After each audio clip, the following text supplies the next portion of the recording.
नमस्कार, आप देख रहे हैं के न्यूज इंडिया का खास कार्यक्रम जनहित और मैं हूं आपके साथ गरिमा वाजपेयी। देश में नफरत की चिंगारी से कहीं हिंसा भड़क रही है तो कहीं सरेआम हत्याएं की जा रही हैं। मणिपुर, दिल्ली, यूपी में बवाल के बाद अब हरियाणा दंगे की आग में झुलस रहा है। सवाल इस बात का है कि इसके पीछे साजिश रचने वाले आखिर कौन लोग हैं? आपा खोकर क्यों लोग एक दूसरे की जान लेने पर उतारू हो रहे हैं? क्या शरारती तत्वों को कानून का जरा भी खौफ नहीं रह गया, या फिर इसके पीछे सियासी फायदे का ताना बाना बुना जा रहा है? जो जानकारियां मिली हैं उसकी माने तो मेवात इलाके में गौरक्षक बड़े पैमाने पर एक्टिव है। मेवात में हरियाणा और राजस्थान के इलाके शामिल हैं। यह इलाका राजस्थान के अलवर और भरतपुर से लेकर हरियाणा के नूह, पलवल, फरीदाबाद और गुरुग्राम तक फैला है। हाल ही में मेवात में मॉब लिंचिंग की बढ़ती घटनाओं को लेकर सुप्रीम कोर्ट में एक याचिका दायर हुई थी और इस याचिका में यह दावा किया गया था कि 2015 के बाद से मेवात में मॉब लिंचिंग और अल्पसंख्यक समुदाय के खिलाफ हिंसाएं बढ़ी हैं। एक रिपोर्ट देखिए, उसके बाद चर्चा करेंगे। नफरत की साजिश के पीछे कौन भड़का रहा हिंसा की आग? नूह हिंसा के बाद हरियाणा में सतर्कता। नूह में 2 दिन के लिए कर्फ्यू। पैरामिलिट्री की 13 कंपनियां तैनात। नूह से सटे राजस्थान के भरतपुर में भी अलर्ट। नूह के बाद गुरुग्राम तक फैली हिंसा। नूह में रद्द की गई बोर्ड की परीक्षा। 1 और 2 अगस्त को होनी थी परीक्षाएं।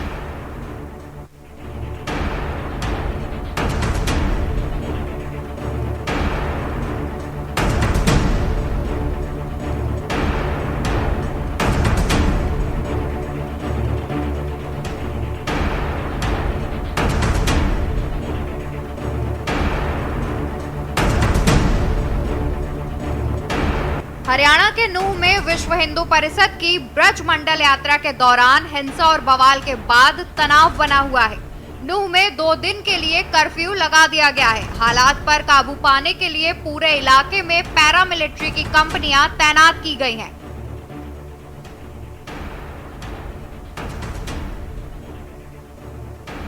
उधर नूह से सटे राजस्थान के भरतपुर में भी अलर्ट जारी किया गया है। यहाँ के 4 इलाकों में भी इंटरनेट बंद कर दिया गया है। आपको बता दें कि अब यह हिंसा नूह के बाद गुरुग्राम तक फैल गई है, जिसे देखते हुए इन 2 जिलों के अलावा एहतियातन रेवाड़ी, पलवल, फरीदाबाद समेत 5 जिलों में धारा 144 लागू कर दी गई है। नूह, फरीदाबाद और पलवल में मंगलवार यानी 1 अगस्त को सभी शिक्षण संस्थान और कोचिंग सेंटर बंद रहे। बोर्ड की 10वीं और 12वीं की परीक्षा को नूह में रद्द कर दिया गया है। यह परीक्षाएं 1 और 2 अगस्त को होनी थी। अमन शांति की बहाली को लेकर डीसी प्रशांत पवार ने मंगलवार सुबह फिर सर्व समाज बैठक बुलाई। दरअसल नूह में सोमवार को विश्व हिंदू परिषद की ब्रज मंडल यात्रा पर समुदाय विशेष के लोगों ने पथराव कर दिया था। इससे हिंसा भड़क गई। दोनों पक्षों में पत्थरबाजी और फायरिंग हुई। इस दौरान गुड़गांव के होमगार्ड नीरज और गुरसेवक समेत अब तक 4 लोगों की मौत हो गई है। 50 से ज्यादा पुलिस अधिकारी, कर्मचारी और अन्य घायल हैं। उपद्रवियों ने रोड पर 3 किलोमीटर में जो भी वाहन दिखा उसमें ही आग लगा दी।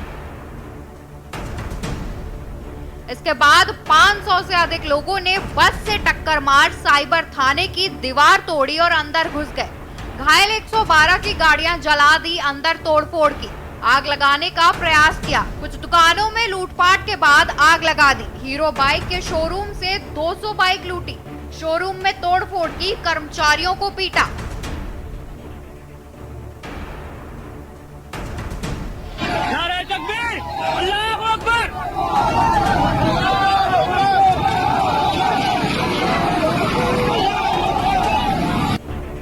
वहीं नूह हिंसा पर हरियाणा के गृह मंत्री अनिल विज ने कहा, नूह में स्थिति नियंत्रण में है और जिले में कर्फ्यू लगा दिया गया है।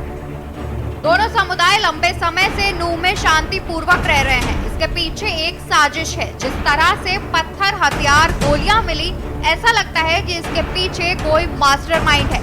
हम विस्तृत जांच करेंगे और इसमें शामिल लोगों के खिलाफ सख्त कार्रवाई करेंगे। नूह में स्थिति पूरी तरह से नियंत्रण में है। नूह में इंटरनेट सेवाएं बंद कर दी गई हैं और नूह में कर्फ्यू लगा दिया गया है। सफिशिएंट मात्रा में पुलिस फोर्स वहाँ मूव कर दी गई है। कल जैसे ही हिंसा की खबर आई थी, पहले जो नू के साथ लगते ज़िले हैं फरीदाबाद, पलवल, गुड़गांव, झज्जर, रेवाड़ी से हमने फोर्सेस वहाँ पे मूव कर दी थी। आज हरियाणा के बाकी हिस्सों से भी कुछ पुलिस अधिकारियों को और कुछ फोर्स को मूव किया जा रहा है।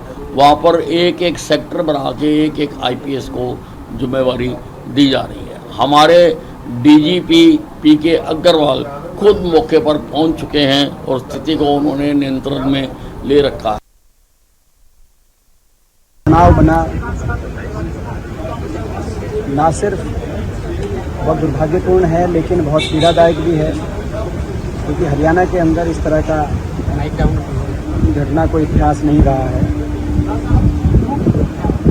मैं ऐसे समय में सभी प्रदेशवासियों से हाथ जोड़ के ये अपील करना चाहता हूँ कि सभी प्रदेशवासी आपसी भाईचारे को, आपस में अमन चैन शांति सद्भाव को कायम रखें, कि सरकार सतर्कता दिखाते हुए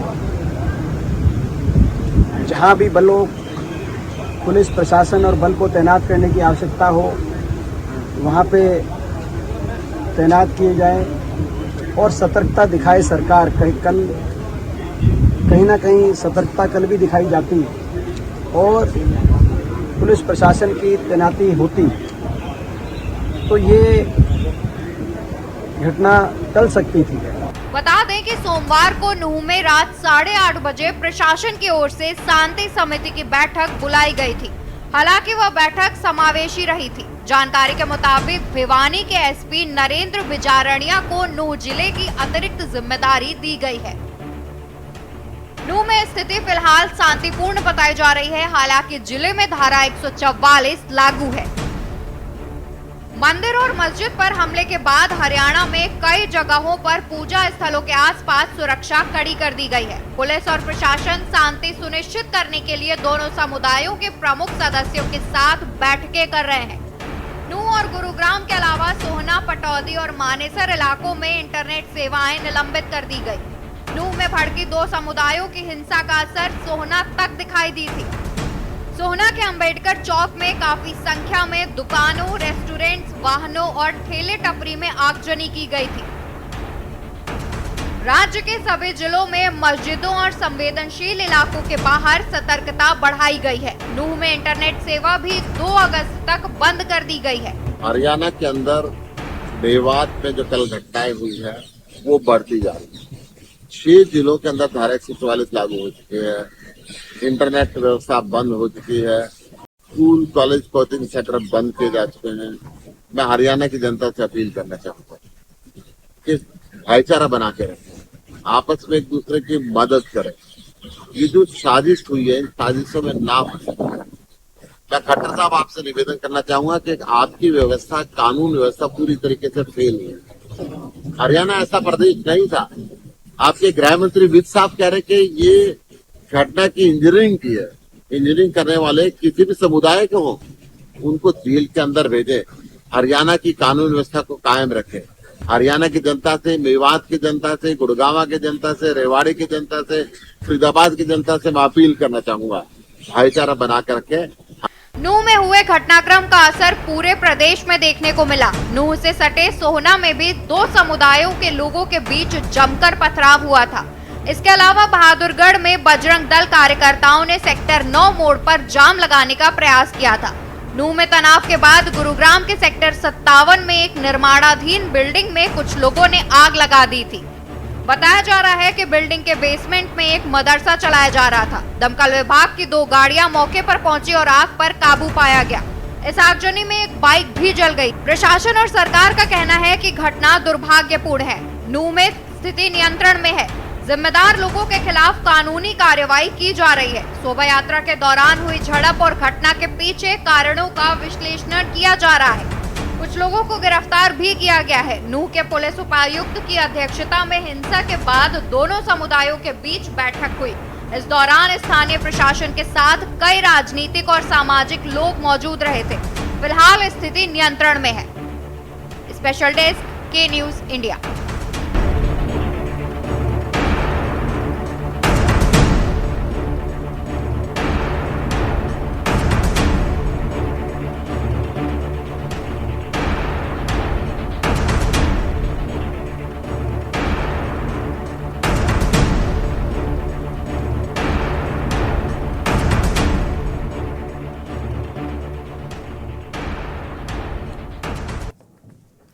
तो जनहित के आज उसी मुद्दे पर हम विस्तार से बातचीत करेंगे। कई खास मेहमानों का पैनल हमारे साथ में जुड़ेगा। सबसे आपका परिचय करवाते हैं, उसके बाद अपनी चर्चा की शुरुआत करते हैं। सत्यवीर सिंह हैं, हमारे संवाददाता हैं, गुरुग्राम से जुड़ चुके हैं, और साथ ही संदीप भारद्वाज हैं, सामाजिक कार्यकर्ता पानीपत से। बिलाल सब्जवारी साहब हमारे साथ में हैं, राजनीतिक विश्लेषक है, दिल्ली से हमारे साथ में अभी भी जुड़े हुए, और आलोक त्रिपाठी वरिष्ठ पत्रकार लखनऊ से जुड़ चुके हैं। सभी मेहमानों का बहुत बहुत स्वागत है। सबसे पहले हम सत्यवीर सिंह का रुख कर लेते हैं, हमारे संवाददाता हैं, उनसे अपडेट लेते हैं और उसके बाद अपनी चर्चा की शुरुआत करते हैं। सत्यवीर, पूरे मामले में फिलहाल हालात कैसे हैं, किस तरीके से वहां पर लोग रह रहे हैं, अभी फिलहाल कैसा माहौल है?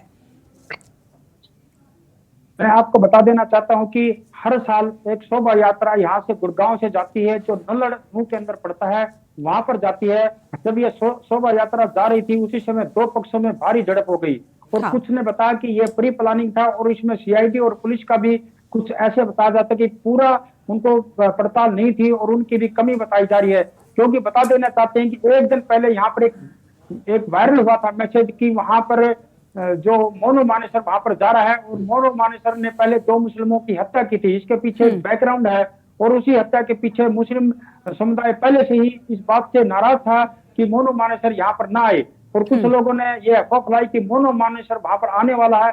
इसी को लेकर 2 गुटों में जबरदस्त झड़प हुई, गाड़ियां जला दी गई, और लोगों ने मंदिरों में शरण लेनी पड़ी। आपको पता है कि नौ इलाका एक मुस्लिम इलाका है, और वहां पर उनका बोलबाला भी है, इसलिए लोगों को आकर अपनी जान बचानी पड़ी, और हमारे पत्रकारों को भी चोट लगी, और कुछ पत्रकार हॉस्पिटल में एडमिट है।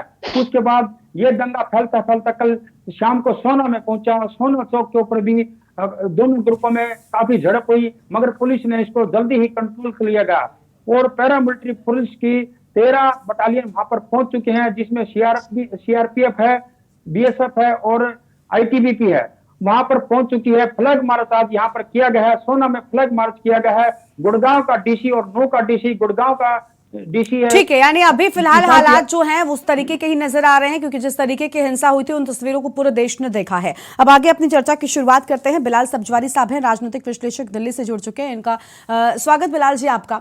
आप क्योंकि राजनीतिक विश्लेषक हैं, मैं आपसे जानना चाहती हूँ सर, पूरे मामले में अगर ध्यान दें तो पिछले 6 महीने में 3 बार इस तरीके की वारदातें हो चुकी हैं उस इलाके में। ये आपको गलती किसकी नजर आती है सर? ऐसा तो नहीं है जिस तरीके की गोलियां मिली हैं, हथियार मिले हैं, पत्थर मिले हैं, इन सबको देखने के बाद ये नहीं कहा जा सकता कि ये तुरंत ही घटना हुई और उस पर इतना सब कुछ आ गया। ये सुनियोजित घटना लग रही है सर? आप बताइए, आपको लग रहा है कि सुनियोजित ढंग से अगर इस तरीके की घटनाओं की प्लानिंग हो रही है तो स्थानीय सरकार और प्रशासन आंखें मूंधे और चुप्पी साधे भला क्यों बैठे हैं सर? क्यों आखिर आम लोगों की जान जा रही है इसमें? देखिए गरिमा जी, ये जिस तरह की जो घटनाएं हो रही है, चाहे वो नूह की है या मेवात की है, चाहे वो बरेली की है, हाँ, इन सब का हमें पॉलिटिकल डिस्कोर्स समझने की जरूरत है। बिल्कुल। पिछले 3 महीने से आप देख रही होंगी कि देश की राजनीति में मणिपुर एक मुख्य राजनीति का केंद्र बिंदु बना हुआ। सरकार पर विपक्षी दल इकट्ठा होकर दबाव बना रहे हैं और जवाबदेही की बात कर रहे हैं। प्राइम मिनिस्टर से बार बार इस मसले पर जवाब तलब करने की कोशिश की जा रही है, और कहा जा रहा है कि प्राइम मिनिस्टर सदन में आके इस पर जवाब दे। लेकिन सरकार चर्चा से गुरेज कर रही है, सरकार चर्चा से भाग रही है। इस बाबत एक बहुत बड़ा डेलीगेशन मणिपुर भी गया, उसने चीजों का जायजा लिया, और उसके संबंध में आके फिर सारी रिपोर्ट पार्लियामेंट के भीतर और बाहर रखी, और प्रेस वार्ता को भी संबोधित किया और बताया कि मणिपुर में क्या चल रहा है। इसके अलावा अगर आपको ये देखना पड़ेगा कि हिमाचल, कर्नाटक और राहुल गांधी की यात्रा के बाद जिस तरह से देश के अंदर पूरा राजनीतिक घटनाक्रम बदला है, जिस तरह से मुद्दे प्रासंगिक हुए, जिस तरह से लोगों के बुनियादी सवाल अब जनता की जबान पे आने लगे, जिस तरह से बुनियादी समस्याएं जबान पे आने लगी, और इसके साथ साथ जिस तरह से कर्नाटक और हिमाचल में भारतीय जनता पार्टी की हार हुई है, इन सभी परिस्थितियों को सामने रखते हुए, और जिस तरह से विपक्ष ने इंडिया गठबंधन के रूप में एक लामबंदी की है, ये सरकार पर एक प्रत्यक्ष अप्रत्यक्ष रूप से दबाव बना रहा है। बिल्कुल। और सरकार को मजबूर कर रहा है कि वो देश के प्रासंगिक मुद्दों पर, मौजूदा मुद्दों पर, हालात पर, मणिपुर की घटना पर, जो आज महत्वपूर्ण डिस्कोर्स का एक हिस्सा बना हुआ है, उस पर अपनी जवाबदेही अपना जवाब दे। तो भारतीय जनता पार्टी इस सारे पॉलिटिकल डिस्कोर्स को सांप्रदायिक दंगों की तरफ खींचकर इसको बदलना चाहती है, ताकि आने वाले चुनाव बिल्कुल। सांप्रदायिक राजनीति के ट्रैक पर बिल्कुल, हो सके। यानी आप ये कह रहे हैं ना डिस्कोर्स सर है। कि ध्रुवीकरण की अब बात शुरू हो गई है। अब बाकी के जो आम मुद्दे हैं, जो असल में जनता के मुद्दे होते हैं, कहीं ना कहीं ये दंगों में सांप्रदायिकता, हिंदू मुस्लिम, इस सब पर आकर आखिर में बात रुक जाती है और उसके बाद इस सब का फायदा किस दल को होता है, ये तो मुझे लगता है जग जाहिर है। एग्जैक्टली, तो मैं यही बताना चाह रहा हाँ, था, सर। इस पूरे पॉलिटिकल डिस्कोर्स को परिवर्तित करने की कोशिश की जा रही है। जिस पॉलिटिकल डिस्कोर्स में आज महिला का सम्मान है, जिस पॉलिटिकल डिस्कोर्स में आज महिलाओं की आबरू की बात हो रही है, जिस पॉलिटिकल डिस्कोर्स में महिलाओं की अस्मिता की बात हो रही है, जिस पॉलिटिकल डिस्कोर्स में महिला जो देश में आधी आबादी का हिस्सा है उनके पर किए जाने वाले हमलों की बात कर रही है, उस पॉलिटिकल डिस्कोर्स को सांप्रदायिकता की ट्रैक पर लाकर सांप्रदायिक पृष्ठभूमि में लाके खड़ा करना चाहती है भारतीय जनता पार्टी की सरकार। इसी वजह से भारतीय जनता पार्टी के मंत्री, मुख्यमंत्री, नेता सांप्रदायिक बयानबाजी कर रहे हैं और सांप्रदायिकता का हिस्सा ले रहे हैं। बरेली की घटना का आपको बताता हूं, जिस तरह से बरेली में वहां के मुख्य एसएसपी ने पूरे दंगे को रोकने की कोशिश की, तो ये जिम्मेदारी वहां की राजनीतिक प्रशासन की थी कि उसको वहां पर प्रमोट किया जाता, उस एसएसपी को उसकी पीठ थपथपाई जाती, उसका प्रमोशन किया जाता, लेकिन उसका ट्रांसफर कर दिया जाता है। यानी कि राज्य के अंदर जो राजनीतिक मंशा है वो जाहिर हो जाती है। क्या पुलिस संरक्षण में बलवाइयों को एक समुदाय विशेष के मोहल्लों में गुजरने के लिए प्रेरित करते हैं, प्रोवोकेशन करना चाहते हैं, और जब उस प्रोवोकेशन को रोकने की कोशिश करता है कोई अधिकारी, तो उसको ट्रांसफर पोस्टिंग करके भेज दिया जाता है। ये बताता है कि राज्य के अंदर राजनीतिक मंशा क्या है। इसी तरह के घटनाक्रम आपने नूह में भी देखे, इसी तरह के घटनाक्रम आपने मेवात में भी देखे, और इसी तरह के घटनाक्रम आपने मणिपुर में भी देखे। तो ये पूरा का पूरा चुनाव समय बहुत करीब आ रहा है। राज्य के चुनाव भी हैं, मध्य प्रदेश, राजस्थान, छत्तीसगढ़ के चुनाव भी खड़े हैं, साथ ही साथ 2024 का भी चुनाव अवसर पे खड़ा है। जिस तरह से भारतीय जनता पार्टी की सरकार मुद्दों पर अपने आप को इररेलेवेंट महसूस कर रही है, मुद्दों पर अपने आप को असहाय महसूस कर रही है, नीतिगत रूप से पूरी तरह फ्लॉप हो चुकी है। सरकार विकास के नाम पर जाना चाहती है, लेकिन लोग कह रहे हैं कि 200 किलो रुपए टमाटर बिक रहा है, 190 रुपए किलो तोरी बिक रही है। तो आप किस मुद्दे पर जनता के बीच जाएंगे? इस सारे के सारे डिस्कोर्स को और सांप्रदायिक पृष्ठभूमि में लाके खड़ा करने की कोशिश। बिल्कुल बिल्कुल बिलाल साहब, देखिए आपने बहुत अच्छी बातें कही और बहुत कम लोग टीवी पर बैठकर इस तरह की बात कर पाने की हिम्मत जुटा पाते हैं। मैं आपके पास लौटूंगी और इसी पर विस्तार से बातचीत करते हैं। कुछ दर्शक हमारे साथ में जुड़ चुके हैं, उनकी भी राय जान लेते हैं। अजय कुमार साहब हमारे साथ में है गुरुग्राम से। स्वागत सर, आपका क्या राय है, आपकी, आप क्या कहना चाहते हैं? हमारी राय ये है जी, बिलावल भाई साहब ने बहुत अच्छी बातें कही हैं। सुनिए जी बताइए। बिलावल भाई साहब ने बहुत अच्छी बातें कही हैं, क्योंकि जो बोल रहे हैं बहुत अच्छा बोल रहे हैं, ये बहुत अच्छा ज्ञान की बातें दे रहे हैं। मणिपुर में किसने आग लगाई? इनको पूछो जरा, मणिपुर में किसने आग लगाई? और चर्चा कौन नहीं चाह रहा है मणिपुर पे? कांग्रेस जो है चर्चा नहीं होने दे रही मणिपुर में। लोकसभा जो है 9 दिन से खराब हो रही है। क्या पब्लिक देख रही है? पब्लिक का पैसा खराब नहीं हो रहा है? दूसरी बात, शाहीन बाग किसने लगाई आग?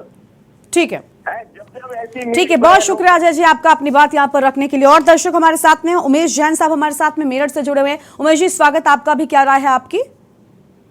जी नमस्ते मैडम जी, बताएं। मैं ये कहना चाह रहा था कि हमारे समाज में भाईचारा खत्म होता जा रहा है। भाईचारा नाम की चीज नहीं रही है, आपस में लड़ मर रहे हैं और रोजाना दंगे हो रहे हैं। इस पर जो है, ठीक है, यानी आपको लगता है कि समाज में भाईचारे की जरूरत है, लोगों को समझना होगा और राजनीतिक दलों को अपनी रोटियां सेकने का मौका नहीं देना होगा। शुक्रिया उमेश जी आपका अपनी बात रखने के लिए। चंद्र प्रकाश जी हमारे साथ में कुरुक्षेत्र से जुड़ चुके हैं। स्वागत सर आपका भी, क्या कहना चाहते हैं? मैं ये कहना चाहता हूँ कि इसरो ने पिछले हफ्ते 7 उपग्रह भेजे अंतरिक्ष में। इसरो इतनी सफलतापूर्वक लॉन्च कर रहा है ISLV। मैं ये कहना चाहता हूँ कि 135 साल पुरानी पार्टी का एक बंदा इन पार्टी के लोगों से एक राहुल गांधी लॉन्च नहीं हो पा रहा। जिसकी वजह से देश को खामियाजा भुगतना पड़ता है। ठीक है। आग में झोंका जा रहा है देश को। मणिपुर जल रहा है, किसकी वजह से? ये मूछ की लड़ाई है मैडम, ये मूछ की लड़ाई है और कुछ नहीं है। हमारे देश का प्रधानमंत्री सक्षम है हमारे देश को चलाने में, परंतु उसको घेरा जा रहा है, कहीं टमाटर के नाम पे, कहीं जो है सांप्रदायिक। ठीक है सर, आपके पास लौटेंगे। चंद्रप्रकाश जी, शुक्रिया आपका हमारे साथ जुड़ने के लिए। और प्रेम हमारे साथ जुड़ चुके एक दर्शक हैं, चेन्नई से हैं। प्रेम जी, स्वागत आपका। भी क्या कहना चाहते हैं, जल्दी से बताएं। नमस्कार मैम। मैं ये कहना चाहता हूँ कि थोड़े दिन पहले ही नहीं, रोज ही एक ही भाषण दे रहे हैं हमारे सीएम यूपी के। हाँ। कि 6 साल से हमारे यहाँ कोई दंगा नहीं हुआ। देखिए, वो बोलते हैं कि डबल इंजन की है, तो जहाँ जहाँ डबल इंजन की सरकार है वहाँ दंगे होने का सवाल नहीं है। हरियाणा डबल इंजन की सरकार है। लेकिन हमको ये नहीं समझ में आता है कि ये जो माननीय लोग हमारे, कोई भी किसी भी पार्टी का हो, वो क्यों जहर घोल रहे हैं जनता में? क्योंकि इनको आपसी घृणा हो गई है एक दूसरे को तोड़ने में। ठीक है, बहुत शुक्रिया प्रेम जी आपका भी अपनी बात रखने के लिए। सुरेश जी, एक दर्शक हमारे साथ में कानपुर से हैं। सुरेश जी का रुख करते हैं। सुरेश जी, क्या राय है आपकी? हाँ कर्मा जी, मैं ये कहना चाहता हूँ, जैसे हरियाणा हुआ, मणिपुर हुआ, इसमें जो घटनाएं हो रही हैं, दंगा हो रही हैं, इसमें कुल मिला के विपक्षों की राजनीति है। माननीय मोदी जी की हौसला बुलंद देखते हुए उनको एक मतलब गलत तरीके से उनको नीचा गिराने का काम ठीक है, शुक्रिया आपका सुरेश जी, आपका भी बहुत शुक्रिया। एक और दर्शक हमारे साथ में है मुंबई से। बहुत स्वागत सर, आपका भी क्या कहना चाहते हैं, अपनी राय बताएं। मैं ये कहना चाह रहा हूँ, ये जो दंगा हो रहे हैं, यह दंगा को भारत को विरासत में महात्मा गांधी जी दे के गए हैं। ठीक है, शुक्रिया सर आपका अपनी बात यहाँ पर रखने के लिए। बहुत शुक्रिया सर। तो देखिए, लगातार अलग अलग दर्शकों ने अपनी राय भी रखी है। कुछ सरकार से शिकायत है, तो वहीं कुछ लोग विपक्षों पर भी आम बातें कह रहे हैं। अपनी चर्चा की शुरुआत करते हैं, और भी हमारे साथ में संवाददाता जुड़ चुके हैं। मनदीप जी जुड़े हुए हैं, सोनीपत से हमारे संवाददाता हैं, उनके पास चलेंगे। लेकिन उससे पहले देखिए, बिलाल जी ने जो बातें कही वो बेहद अहम है, और इन बातों को कहने की हिम्मत भी होनी चाहिए। लेकिन राजनीतिक विश्लेषक हैं और बिल्कुल ठीक तरीके से उन्होंने बताया कि किस तरीके से आम जनता को भिड़ाकर जो राजनीतिक दल हैं वो अपनी रोटियां सेकते हैं और आम जनता की जान तक चली जाती है। बिलाल साहब, आपने बहुत ठीक बातें कही हैं। इसी पर हम और लोगों की राय भी लेते हैं। हमारे साथ मनदीप कुमार है, सबसे पहले संवाददाता है, उनको जान लेते हैं सोनीपत से। मनदीप, सोनीपत से क्या अपडेट है आपके पास? क्योंकि जिस तरीके का हमने देखा माहौल नूह में हुआ, ये परेशान कर देने वाला है, और ये तस्वीरें देखकर इन बात का अंदाजा भी लगाया जा सकता है कि ये पूरी तरीके से सुनियोजित था। ऐसा नहीं था कि तुरंत ही हो गया। अगर सुनियोजित था तो इसके जिम्मेदार कौन है, और आखिर क्यों इंतजार किया जाता रहा इस तरीके के हालात होने के लिए? एक्शन क्यों नहीं लिया जाता है? जो स्थानीय एजेंसियां होती हैं वो आखिर क्या कर रही होती हैं? दंगे की साजिश रची जा रही है और पता तक नहीं है प्रशासन को। अनम्यूट करें मनदीप, उसके बाद अपनी बात शुरू करें। मनदीप, अनम्यूट करें, उसके बाद अपनी बात शुरू करिए। आपकी आवाज नहीं आ रही है।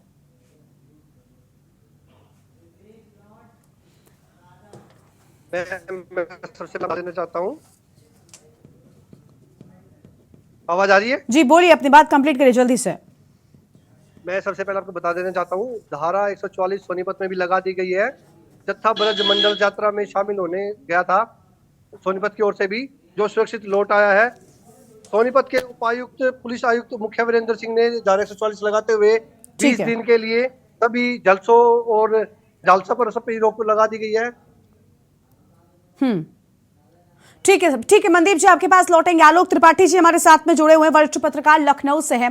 आलोक जी, जिस तरीके का समय चल रहा है, 24 का चुनाव बहुत नजदीक है, कई राज्यों में भी चुनाव है। बिलाल साहब ने अभी एक बात कही कि देखिए, चुनाव से पहले किस मुद्दे पर आप जनता के सामने जाएंगे? क्योंकि चाहे महंगाई हो, बेरोजगारी हो, या फिर ये सारी चीजें लगातार आम जनता को बहुत परेशान कर रही हैं। और ये किसी एक प्रदेश की बात नहीं है, पूरे देश में लोग इन समस्याओं से त्रस्त हैं। और देश का चुनाव है, लोकसभा का चुनाव है, सर मुद्दे नहीं है अब अपनी बात को रख पाने के लिए। तो माहौल पूरी तरीके से बिगाड़ना है, बदलना है, ध्रुवीकरण करना है, जाति, हिंदू, मुस्लिम, इस सब पर लेकर आनी है अपनी बात को। किसी तरीके से माहौल ऐसा बने और जब वोट डालने जाए जनता तो उसके दिमाग में आम मुद्दे हटाकर हिंदू मुस्लिम ला दीजिए। सर, सबसे आसान तरीका है वोट जीत लेने का। आपको लग रहा है कि ये वक्त में ऐसा ही कर रही है राजनीतिक पार्टियां? देखिए गरिमा जी, ये पहले भी इस तरह की घटनाएं हुई हैं, और अगर देखा जाए कि 2024 के चुनाव को लेकर के ये माहौल और ये जनता को लड़ाने का प्रयास हो रहा है, तो जनता समझदार है। आखिर नुकसान किसका हुआ? जितनी गाड़ियां जली, जितने कई लोग मारे गए, कई लोगों की मौत हो गई, दो जो हमारी जानकारी में आया है उसमें 2 पुलिस वालों की गोली लगी हुई है, 2 होमगार्ड मर गए हैं, तो और कितने घायल हैं, कितने अस्पतालों में भर्ती हैं, तो नुकसान तो जनता का हुआ। तो जनता को समझना चाहिए कि राजनीतिक दल की मंशा क्या है। राजनीतिक दल लड़ाना चाहते हैं, लेकिन जनता को तो उनकी बातों को समझना चाहिए कि आखिर इससे नुकसान किसका हुआ। नुकसान तो आम पब्लिक का हो रहा है ना। आखिर ये जो यात्रा निकल रही थी, यात्रा हमेशा निकलती रही, और जिन लोगों ने उस पर हमला किया, तो ये हमला कोई पहली बार मतलब अचानक नहीं हो गया। तो ये एक सुनियोजित साजिश लग रही थी। तो जो वहां का खुफिया तंत्र सरकार का, जो खुफिया विभाग था, वो क्या कर रहा था, उनको इतनी भनक नहीं लगी, इतना बड़ा विकराल रूप ले लिया। बिल्कुल बिल्कुल, ये बहुत बड़ा सवाल है आलोक जी।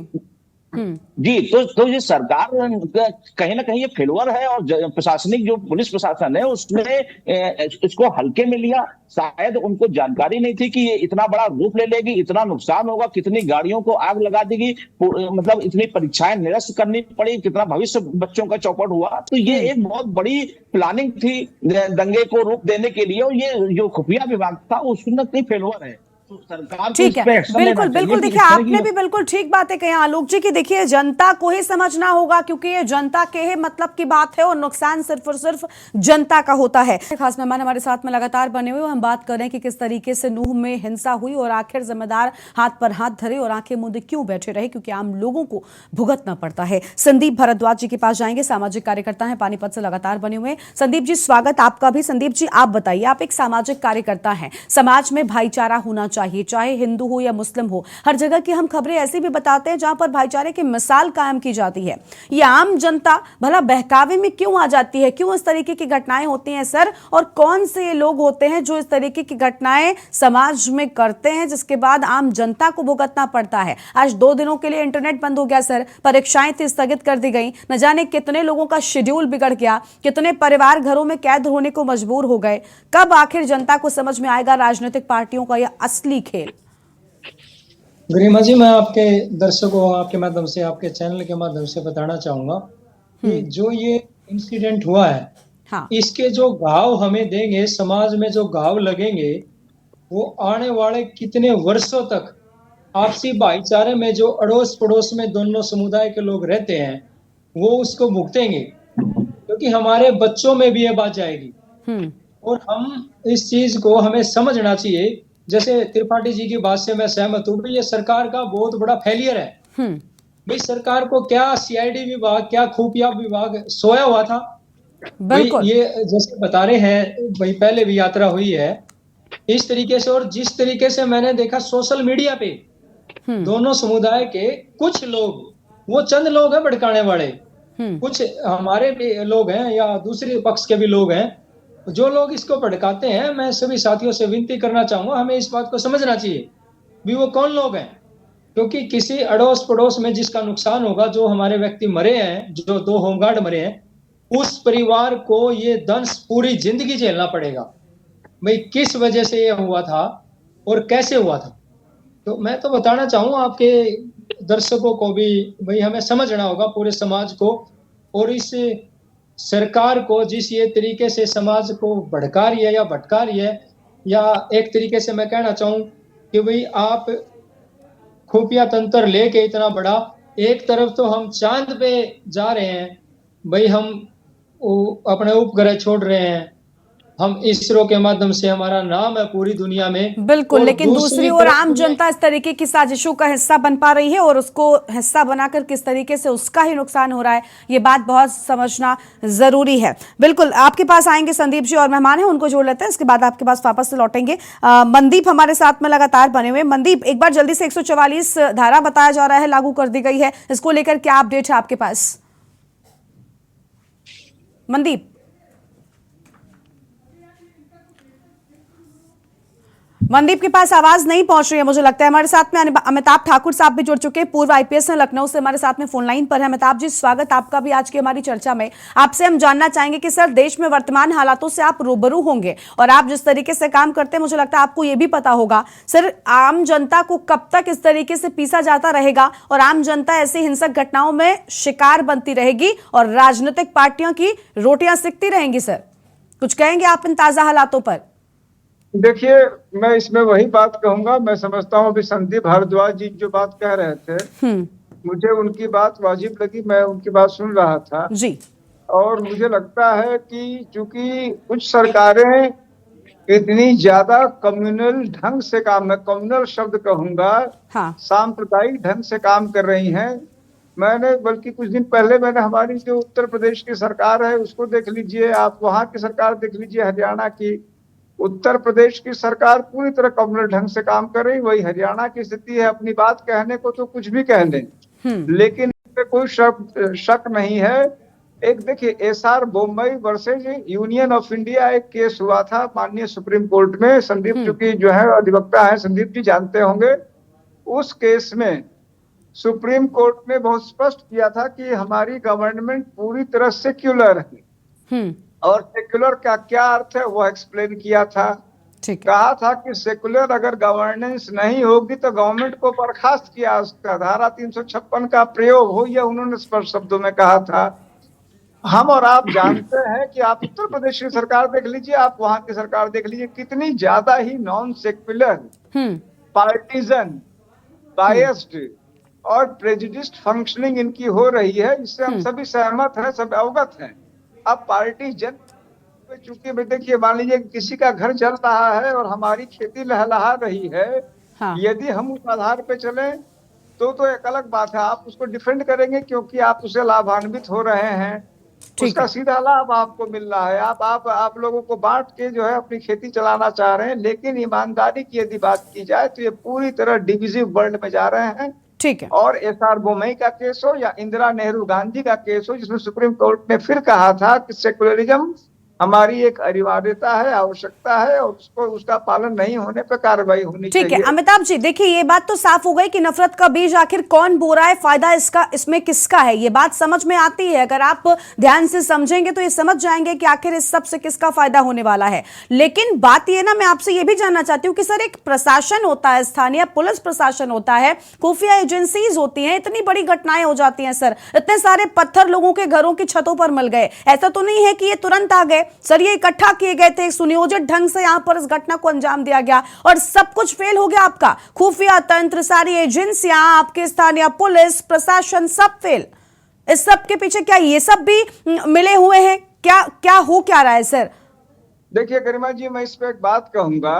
जैसे कि प्रशासन के बारे में तो अपने अनुभव के बाद मैं कह सकता हूं कि जो मुहावरा था कि खरबूजे को देख के रंग बदलता है, तो प्रशासन तो मेरी निगाह में यही दिखा कि वो खरबूजा वैसा है जो केवल ऊपर के खरबूजे के हिसाब से उसकी रंगत होती है। वह कब टोपी पहन ले, कब चंदन लगा ले, कब क्रॉस लगा ले, इससे अपना कोई जमीर नहीं है। Number 1 point. नंबर 2 पॉइंट कि मौजूदा समय में ऊपर से जो उन पर दबाव है, जो तनाव है और जिस प्रकार से उनको ऊपर के मन के मर्जी के अनुसार काम करना पड़ रहा है, और जो साफ दिख रहा है। आपने देखा कल परसों बरेली वाला कांड देखा, एसएसपी ने सही काम किया, एसएसपी को उठा के फेंक दिया। तो अगर आपने ऊपर की बात नहीं मानी तो आप उसी क्षण नाखादा हो गए, निकम्मे हो गए, बेकार हो गए, आपको हटा दिया गया और प्रशासन घुटने टेक के चल रही है। बिल्कुल बिल्कुल, आपने जो बात कही वो साफ तौर पर निकल कर आई है। अमिताभ जी, हम आपके पास लौटेंगे, एक दर्शक है उनको जोड़ते हैं जल्दी से, उसके बाद बिलाल साहब के पास पहुंचेंगे। विवेक जी हमारे साथ में दादर से है, मुंबई से। विवेक जी स्वागत, आपका क्या राय है आपकी, जल्दी से बताएं। विवेक जी आवाज मिल रही है आपको हमारी? विवेक जी का संपर्क टूट गया है। गिरीश जी एक और दर्शक हमारे साथ में जुड़ चुके हैं। गिरीश जी स्वागत है, आपका भी क्या कहना चाहते हैं? गिरीश जी की भी आवाज नहीं आ रही। ठीक है, बिलाल साहब का रुख कर लेते हैं। बिलाल साहब, आपने सुना वही बात आज मुझे लगता है पैनल में मौजूद हर एक शख्स कह रहा है। सर, यहाँ पर अगर लोग ये बात समझ पा रहे हैं कि आखिर ये जो सांप्रदायिक दंगे होते हैं, हिंसा होती है, इसमें नुकसान किसका होता है, बावजूद इसके ये जो सड़कों पर लोग नारेबाजी करते हुए नजर आ रहे हैं, इसमें अगर गौर से देखा जाए ना इन तस्वीरों को, तो सर इसमें बच्चे ज्यादा होते हैं या फिर जिनकी उम्र 18 से 25 या 30 साल के बीच होती है, ऐसे लोग नजर आते हैं। कौन लोग हैं सर इसके पीछे? कौन इनको आखिर ये करने पर मजबूर करते हैं, करने पर समझाते हैं? इस सब पर काम क्यों नहीं होता? गरिमा जी, आज ये कौन लोग हैं, ये लोग कहां से आते हैं, ये तो वहां का लोकल प्रशासन ही डिटेक्ट कर सकता है। हाँ। जब जांच पड़ताल के बाद चीजें सामने निकल के आएंगी। लेकिन मैं आपको एक लार्जर प्रोस्पेक्ट में बात करना चाहता हूं, अगर आप मुझे इजाजत दें। जी बिल्कुल बिल्कुल। मैं आपको यहाँ बताना चाहता हूं कि आपने अभी मुंबई में घटना देखी कि एक पुलिस वाला किस तरह से 4 लोगों को मार रहा है। मैं आपको उस साइकोलॉजी की, उस मानसिकता की बात बताना चाह रहा हूं जो इन दंगों के पीछे काम कर रही है, एक सुनियोजित तरीके से। दंगा हो रहा है, ये तो सबको दिख रहा है, लेकिन ये कौन करा रहा है, इसके पीछे क्या रणनीति है, मैं उस लार्जर प्रोस्पेक्ट की तरफ आपके दर्शकों को ले जाना चाहता हूँ। हाँ। दरअसल आज की जो सांप्रदायिक मानसिकता है, ये इस तरह से लोगों में घोल दी गई है, मासूम लोगों में, कि वो एक मानसिक बीमारी में बदल गई है। और ये मानसिक बीमारी मानसिक पागलपन का रूप धारण कर गई है, जहां आप एक समुदाय विशेष से आपके अंदर इतनी ज्यादा घृणा भर दी जाती है और फिर उसको एक पॉलिटिकल डिस्कोर्स या एक नैरेटिव एस्टैब्लिश करने के लिए आप उसे चैनलाइज करते हैं। उसमें आप पुलिस का सहारा लेते हैं, उसमें पॉलिटिकल इंटेंशन शामिल है, उसमें स्टेट गवर्नमेंट शामिल है और उसमें पूरा एक तंत्र काम कर रहा है। उसमें बाकायदा प्रोवोकेशन कराया जा रहा है। उस प्रोवोकेशन के माध्यम से जब रिएक्शन हो रहा है, तो उस रिएक्शन को जो सो कॉल्ड यहाँ का सांप्रदायिक मीडिया है, उस प्रोवोकेशन को पकड़ रहा है, उस एक्शन को नहीं पकड़ रहा है कि प्रोवोकेशन कौन कर रहा है, प्रोवोकेशन कैसा हुआ। उसके अगेंस्ट जो रिएक्शन हो रहा है, उसको आप पॉलिटिकल डिस्कोर्स का हिस्सा बनाना चाह रहे हैं। रिएक्शन को हिस्सा मत बनाइए, बल्कि प्रोवोकेशन का रूट देखिए कैसा हो रहा है। जब आप प्रोवोकेशन का रूट ट्रेस करेंगे, तो आप नतीजे पर पहुंच सकते हैं कि इसके तार कहां से जुड़े हुए हैं। अभी आपके पैनल पर एक आईपीएस ऑफिसर ने एक बात कही थी कि बरेली के अंदर जिस तरह से आईपीएस ऑफिसर ने दंगा रुकवाने की कोशिश की, उसे प्रमोशन की जगह हटा दिया जाता है। तो यहाँ पर दूध का दूध पानी का पानी हो जाता है कि राजनीतिक मंशाएं क्या है। इसी प्रोस्पेक्ट को मैंने आपके डिबेट के अंदर सबसे पहले रखा था कि किस तरह से सरकारें काम कर रही हैं, किस तरह से सरकारों की मंशा में एक राजनीतिक भाव नजर आता है, किस तरह से सरकारों की मंशा में एक चोरी नजर आती है, क्योंकि वो चुनाव नहीं हारना चाहती, सत्ता में बना रहना चाहती है। लोकतंत्र के अंदर जब आप मुद्दों पर पिट जाते हैं, तो आपको सत्ता छोड़ देनी चाहिए, संघर्ष करके फिर आप वापस आना चाहिए। लेकिन ये मौजूदा सरकारें लोकतंत्र की परिपाटी में बिलीव न करके एक अपना अधिकार समझने लगी है कि हम ही बने रहेंगे सत्ता में। बिल्कुल बिल्कुल, आपने ठीक बातें कही बिलाल साहब। आपने पहले भी जो बातें कही थी, मैं उनसे पूरी तरीके से सहमत हूं कि देखिए, राजनीतिक लाभ चाहिए आपको सत्ता में बने रहने के लिए आप हर एक हथकंडा अपनाने को तैयार हैं, लेकिन आप जनता के सामने जाकर ये बात नहीं कहेंगे कि हम इस बात पर फेल हो गए। क्योंकि और सबसे बड़ी बात तो कहने की बात तक तो खत्म कर दीजिए, आप जनता के दिमाग से इन बातों को निकाल देना चाहते हैं। आप चाहते ही नहीं कि जनता बेरोजगारी, महंगाई, इन सारे मुद्दों पर बात करे या इन सारी चीजों को लेकर बात हो। आप चाहते हैं कि चर्चा का विषय कुछ और बन जाए, हिंदू मुस्लिम क्रिएट हो जाए, मंदिर मस्जिद क्रिएट हो जाए, आपके लिए वोट पाना आसान हो जाएगा। क्योंकि आपने इस देश में बंटवारा कर दिया है लोगों का, आपने लोगों के दिमाग में यह बात बैठा दी है कि हिंदू पक्ष किसके साथ रहता है, मुस्लिम वोट बैंक किसका होता है, या फिर ईसाई और दूसरे धर्मों का वोट बैंक किसका होता है। आमतौर पर इस तरीके से अगर आप समीकरणों की बात करेंगे, तो समीकरण कई बार होता है ना कि जातीय समीकरण भी बन जाते हैं और उसको साधना है। तो आप इसलिए इस तरीके की घटनाओं को अंजाम दिलवा रहे हैं और आम जनता की जाने जा रही हैं। आलोक जी के पास जाएंगे। आलोक जी, बिलाल साहब को आपने सुना, उन्होंने एक बहुत अच्छे पर्सपेक्टिव से इस बात को कहा कि देखिए, राजनीतिक दलों की मंशा क्या है वो तो साफ हो रही है इन घटनाओं के बाद, लेकिन राजनीतिक दलों से हम इस तरीके के कामों की उम्मीद करते हैं। हम जानते हैं कि वो अपने सत्ता लोभ के लिए कुछ भी करेंगे, लेकिन जो प्रशासनिक अमला होता है सर, इसके ऊपर जिम्मेदारी होती है। और प्रशासन के पास तो इतनी ताकत होती है कि अगर कोई राजनीतिक दल का नेता या कोई भी किसी घटना में संलिप्त पाया जाए तो आप एक्शन लेने के लिए जिम्मेदार हैं, आपके पास पावर है। लेकिन राजनीतिक लोगों के संरक्षण में ही सर प्रशासन पलने लगता है। क्या वजह है इसकी? अगर ऐसा होगा तब तो राम राज्य के सर सपने हो गए ना सर। कैसा ये राम राज्य है देश में? ये राम राज्य है या फिर अलग अलग जगहों पर महिलाओं के साथ जो घटनाएं हो रही हैं, लोगों की जानें जा रही हैं, सड़कों पर हिंसा हो रही है और लोग ये कहते हैं, पार्टी के बड़े बड़े नेता कहते हैं कि सर कोई दंगा नहीं हुआ। ये क्या चल रहा है? देखिए गरिमा जी, राजनीतिक दल की मंशाएं हम आज से कोई नई नहीं है, ये हमेशा रही हैं और जब भी चुनाव होते हैं वो उनकी ये मंशा रही है। लेकिन मेन बात ये है कि आम जनता का नुकसान है, आम पब्लिक की नुकसान है। जितना राजस्व का नुकसान हुआ उसकी भरपाई आम जनता से होगी। तो ये बात जनता को समझनी होगी कि हम राजनीतिक दल को दोष देते हैं कि उनके मंसूबे थे और उन्होंने दंगा करा दिया, लेकिन वो तो नहीं थे ना, दंगा करने वाले तो आम लोग थे। तो उनको ये समझना चाहिए कि आखिर इससे नुकसान किसका हुआ। इतनी गाड़ियां क्षतिग्रस्त हो गई, आग लगा दी गई, और वो तो समय पे अगर पुलिस प्रशासन और फोर्स नहीं होता तो शायद ये रूट और बड़ा होता। जिस तरह से वीडियो सामने आ रहे हैं, तो ये कोई दंगा अचानक नहीं हो गया, ये पूरा प्लानिंग के तहत हुआ है। जिस तरह के हथियार और अगर तलवारें और सब चीजें दिख रही हैं, तो ये एक प्लान के तहत किया गया है। तो ये सरकार को इस तरह के दंगों को रोकने के लिए छूट देनी चाहिए पुलिस प्रशासन को। ठीक है आलोक जी आपके पास लौटेंगे। एक और मेहमान हमारे साथ में फोन लाइन पर है, रणवीर शर्मा साहब हैं, पूर्व आईपीएस से करनाल से हमारे साथ में जुड़ चुके हैं। स्वागत रणवीर जी आपका भी। रणवीर जी, हम आपसे जानना चाहेंगे कि आप देखिए किस तरीके की घटनाएं हो रही हैं। जो जिम्मेदार लोग हैं, जो प्रशासनिक उच्चाधिकारी हैं, इनके पास पूरी पावर होती है सर कि आप इस तरीके के काम करें कि आखिर प्रदेश में शांति व्यवस्था बहाल हो सके या बरकरार रहे या बनी रहे।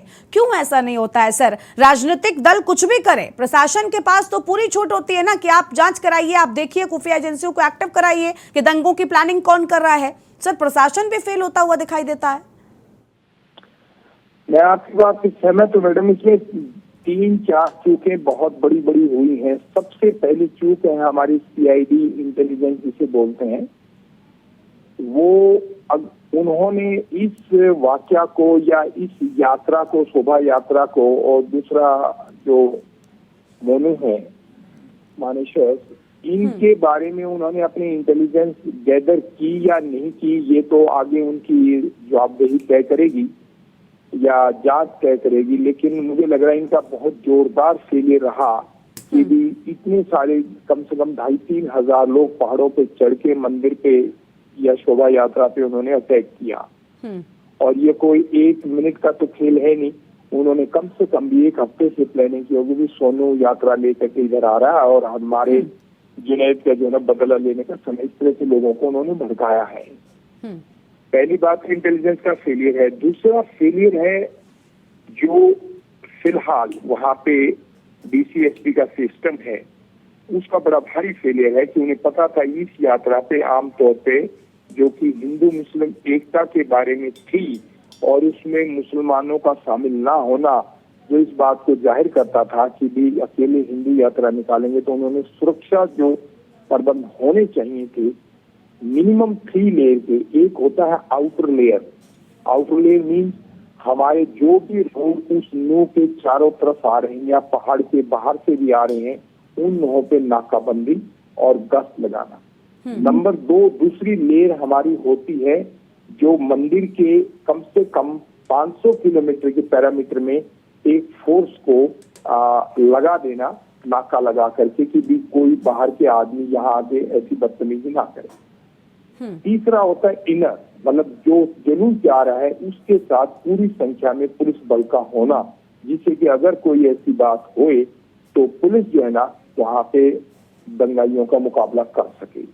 तीनों जगह पुलिस का बड़ा ही फेलियर रहा और उन्हें फौरी जो है ना अकाउंटेबिलिटी इन दोनों जगह पे, चाहे वो सीआईडी के लोग हों, चाहे हमारी पुलिस के लोग हों, चाहे जूनियर लेवल पे हों, चाहे सीनियर लेवल पे हों, हर एक की जिम्मेवारी बनती थी और वो जिम्मेवारी अकाउंटेबिलिटी उनकी फिक्स होनी चाहिए। तीसरी बात है हमारे नेताओं की। नेताओं का एक सिस्टम है, वो ये कभी भी दंगा भड़का तो देते हैं और उसमें आम आदमी ही पकड़े जाते हैं। अब मैं चाहूंगा कि ये जो पुलिस वाले भी हैं और खासकर जो नेता भी हैं, खासकर सीएम लेवल पे हैं या बीजेपी के सीनियर लेवल के ऊपर जो सरकार के लोग हैं, वो इस बात को अच्छी तरह से वो करें कि भी कौन कौन ऐसे लोग थे जिन्होंने इस दंगे को भड़काया है, वो चाहे इस पक्ष के थे या उस पक्ष के थे, दोनों पक्षों के लोगों ने जिन्होंने भी इस दंगा भड़काने की कोशिश की है, प्रयास किया है या वाकई किया है, उन सबको हर हालत से पुलिस के हवाले किया जाए और पुलिस गहराई से बिल्कुल सर, बिल्कुल। देखिए रणबीर सर, आप जो बात कह रहे हैं ये बिल्कुल ठीक है कि आखिर उन लोगों पर काम होना चाहिए, उन लोगों पर शिकंजा कसा जाना चाहिए जो इस तरीके के दंगों की प्लानिंग करते हैं या लोगों को भड़काते हैं सड़कों पर जाकर हिंसक घटनाओं को अंजाम देने के लिए। रणबीर जी, आपके पास लौटते एक और मेहमान है हमारे साथ में, उनकी भी प्रतिक्रिया लेते हैं। हमारे साथ में सत्यवीर जी भी बने हुए थे, इसके साथ ही संदीप भारद्वाज सामाजिक कार्यकर्ता है बने हुए, उनकी राय जानते हैं, इसके बाद और मेहमानों के पास जाएंगे। संदीप जी, आप सामाजिक कार्यकर्ता हैं और आप बताइए, आप समाज के लिए काम करते हैं। अभी देखिए, बड़ी अच्छी बात रणवीर साहब ने कही कि जो लोग असल में जिम्मेदार हैं, जो पर्दे के पीछे से प्लानिंग करते हैं ना, उनको पकड़ा जाना चाहिए, क्योंकि आम जनता तो पिसती है, वो पकड़ी जाती है, जेल में भी चली जाती है, नुकसान उसका ही होता है। लेकिन जो असल मास्टरमाइंड होते हैं सर, वो कभी सामने नहीं आते, ना उनका नाम सामने आता है। तो ऐसे में आम जनता को समझाने के लिए कुछ किया जाता है क्या उनको जागरूक किया जाता है कि सर इन लोगों को झांसों से बचिए? देखिए, मैं यही कहना चाहूंगा दोनों समुदाय के लोगों से, बीइंग ए सामाजिक सोशल वर्कर, भाई जो मैं पहले भी बोला था, जो ये दंश होगा उन परिवारों को लंबे समय तक, समाज को और इवन प्रदेश को और इवन देश को ये झेलना पड़ता है। और ये लंबे समय तक ये दूरी है जो, जैसे त्रिपाठी जी भी बता रहे थे, इस तरीके से बढ़ जाती है, वो खाई पाटनी मौत हो जाती है। हम पड़ोस में रह रहे हैं, एक दूसरे के जानी दुश्मन बना दिए गए और एक कुछ मास्टरमाइंड लोगों की सोच ने ये सरकार जो जिस पॉलिसी पे चल रही है, ये हम लोगों को सभी को समझना चाहिए। भाई कोई किसी भी समुदाय के लोग हैं, हमें रहना है समाज में एक दूसरे को, और ऐसे चंद नेता या चंद जो ऐसे लोग हैं उनसे बच के हम हरियाणा तो ऐसा प्रदेश रहा, देखिए हमारा पहले से ये रहा, भाई हरियाणा भाईचारे का नाम हरियाणा है। हरियाणा में तो दोनों समुदाय के लोग इतने प्यार और मोहब्बत से रहते हैं, यहाँ बहुत जबरदस्त भाईचारा है, एक दूसरे के काम आने वाले लोग हैं। अभी ये सीजन गया है हमारा कावड़ का, मैंने देखा था काफी मुसलमानों ने भी यहाँ मतलब जो कावड़ यात्रा आ रही थी भाई, वो लगा रहे थे, जैसे शिविर वगैरह लगा है, उसमें भाग ले रहे थे। हरियाणा वाले लोग बड़े ही सभ्य हैं। हरियाणा में ऐसी जाति और ऐसी समुदाय की झड़प कभी नहीं हुई। जो हमने देखो, छोटी मोटी घटनाएं किसी पड़ोसी अड़ोसी में हो जाती है, वो अलग बात है। समुदाय के नाम पे कभी यहाँ झगड़ा नहीं होता, पर जो ये फेलियर हुआ है, ये एकदम से होने वाला नहीं है ये काम। बिल्कुल हर कोई यही बात कह रहा है ना संदीप जी, हर कोई यही बात कह रहा है, चाहे बिलाल जी हो कि ऐसा नहीं है कि एक दिन में सब कुछ हो गया, और किसकी मंशा होती है, किनका इसमें हाथ होता है, ये बात सबकी ओर से, आप सभी मेहमानों की ओर से निकलकर सामने आ रही है। एक बार जल्दी से रणबीर जी को फिर से लेते हैं, फिर बिलाल जी के पास लौटेंगे और आलोक जी की प्रतिक्रिया लेंगे। रणबीर जी, आवाज मिल रही है आपको हमारी? तो रणवीर जी तक आवाज पहुंच नहीं रही है, मुझे लगता है उनका संपर्क टूट गया है। बहुत शुक्रिया रणवीर शर्मा जी हमारे साथ जुड़ने के लिए आपका। और बिलाल जी के पास जाते हैं, उसके बाद और मेहमानों के पास जाएंगे। बिलाल जी, आपने सुना, देखिए हम चर्चा कर रहे हैं और हम यही चाहते हैं कि जनता का हित हो, क्योंकि हमारे कार्यक्रम का नाम ही है जनहित। हम नहीं चाहते कि जनता किसी भी राजनीतिक दल के झांसे में आए और कम से कम इस तरीके की चीजों में फंसे जिसमें खुद उसका ही नुकसान है। मरने वालों में भी जनता ही होती है, और जो हिंसा करते हैं, इसके बाद पकड़े जाने पर जेल जाते हैं, इनमें भी आम जनता ही होती है। आप बताइए सर, जनता समझती क्यों नहीं है? चुनाव है मध्य प्रदेश में, कुछ राज्यों में है, लोकसभा का चुनाव है, जिन राज्यों में चुनाव है उन राज्यों में भी घटना हो रही है। जिस तरीके से अभी देखिए हरियाणा में इस तरीके की घटना हो गई, मध्य प्रदेश में अभी आपने कुछ दिनों पहले देखा होगा कि एक आदिवासी, वहां पर आदिवासी समुदाय की काफी संख्या है, आदिवासी पर एक व्यक्ति पेशाब कर देता है। मणिपुर के हालात देश ने देख लिए सर, ये क्या चल रहा है? क्या ये सुनियोजित साजिश है? तो जनता क्यों नहीं समझती सर? कब समझेगी जनता? हर प्रदेश में जनता के साथ ही तो हो रहा है सब कुछ। देखिए गरिमा जी, जहां तक जनता के समझने का सवाल है, तो ये आपके शैक्षणिक स्तर पर निर्भर करता है कि कितनी शिक्षित समाज के लोग हैं। हाँ। आपको पता है कि भारत के अंदर शिक्षा का स्तर क्या है और कितनी शैक्षणिकता भारत के अंदर मौजूद है और कितनी साक्षरता मौजूद है। सवाल ये पॉलिटिकल साइंस का है कि आप कितने पॉलिटिकल क्लेवर होने चाहिए, आपके अंदर सामाजिक सूझबूझ कितनी होनी चाहिए। दरअसल दंगे तो हिंदुस्तान के अंदर 1947 से हो रहे हैं कि, और जब दंगे होते हैं तो हमेशा चर्चाएं हो जाती हैं कि आपने कराया, मैंने कराया, इसने कराया, उसने कराया, फलाने ने कराया, ढीमाके ने कराया। लेकिन इन सब चर्चाओं के इत्र हमें ये सोचना चाहिए कि दंगे का लाभ किसको मिल रहा है। जब आप ये समझने लगेंगे कि दंगे का फाइनल लाभ किसको पहुंच रहा है, तो आप इस कंक्लूजन पे पहुंच जाएंगे कि दंगा करा कौन रहा है। तो नुकसान यकीनन जनता का होता है।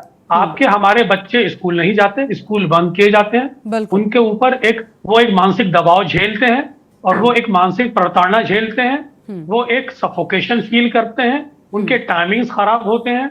लेकिन राजनीतिक सांप्रदायिक रोटियां सेकने वाले इसी तरह रोटियां सेकते रहते हैं, और जैसे जैसे ये चुनाव करीब होगा इस तरह की घटनाएं आपको और देखने को मिलेंगी। बिल्कुल, ये बहुत बड़ी बात है सर। इस पर हम वापस आएंगे, एक दर्शक जुड़ चुके हैं, उनकी राय जानते हैं, इसके बाद आलोक जी के पास जाते हैं। गिरीश जी हमारे साथ में। गिरीश जी स्वागत आपका, क्या राय है आपकी, जल्दी से बताएं।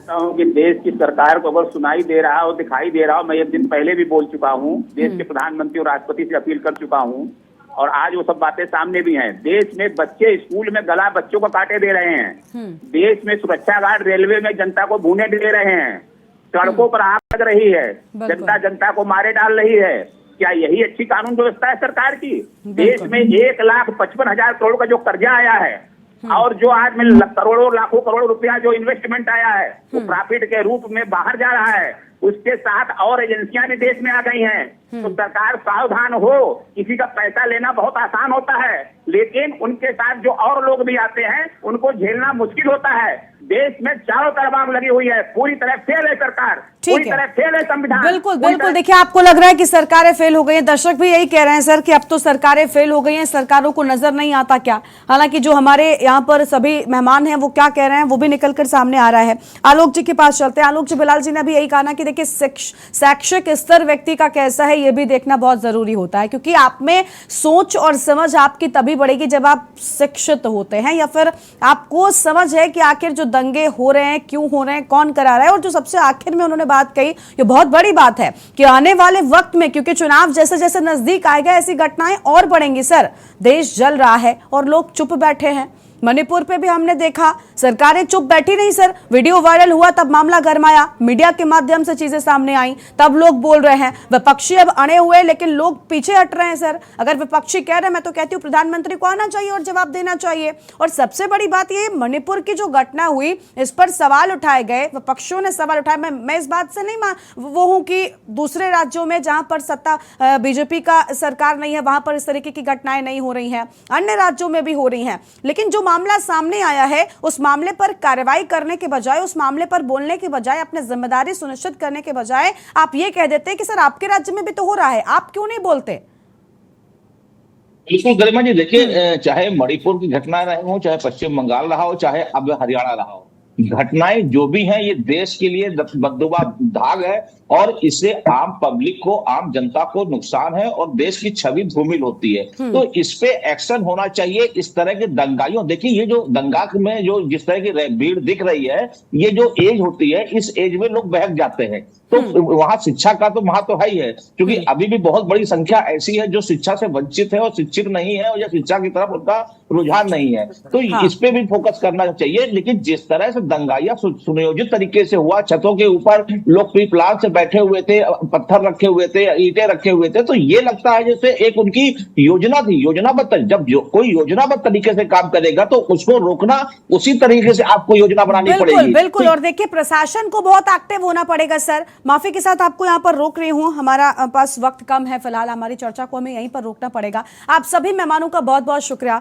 और हमारे साथ यहाँ पर आने के लिए, अपनी बात रखने के लिए। तो जनहित में आज हम बात कर रहे थे कि आखिर क्यों देश में इस तरीके के दंगे हो रहे हैं और देश में, राज्यों में लोग चल रहे हैं, अलग अलग जगहों पर आगजनी हो रही है, लेकिन प्रशासन, खुफिया तंत्र फेल नजर आता है। और सबसे बड़ी बात जो निकलकर सामने आई कि आखिर इन दंगों के पीछे कौन है, लोगों के लिए कौन साजिश रच रहा है, कौन है जिसको इन दंगों से फायदा होने वाला है, और राजनीतिक दल ऐसे कौन से हैं जो अपनी रोटियां इन दंगों में सेक रहे हैं, आम लोगों को कुर्बान कर रहे हैं। जनहित में आज उतना ही। आप देखते रहिए न्यूज़ इंडिया। नमस्कार।